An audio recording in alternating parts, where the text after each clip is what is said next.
ताज़ा तरीन वीडियोस के लिए चैनल को सब्सक्राइब करके बेल आइकन और ऑल नोटिफिकेशन पर क्लिक करें ताकि आपको मिले हर अपडेट सबसे पहले।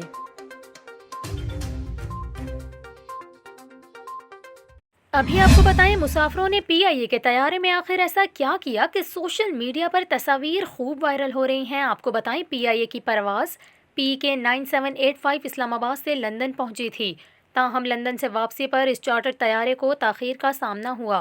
ताख़ीर की वजह जो सामने आई है वो ये थी कि मुसाफिर बरदार तैयारा इतना गंदा था कि इसकी सफाई में घंटों लग गए और तैयारे में कचरा फैल जाने पर इसकी डीप क्लीनिंग कराई गई। तर्जुमान पीआईए का ये कहना है कि सफाई में वक्त लगने की वजह से परवाज़ की लंदन से वापसी में ताख़ीर हुई है। सोशल मीडिया पर तैयारे की अंदरूनी तस्वीर भी वायरल हो चुकी हैं जिसमें वो तमाम मनाजिर देखे जा सकते हैं। हुकाम ने बताया कि परवाज़ के लंदन पहुंचने और वापस आने पर दोनों मरतबा यही सूरत हाल थी।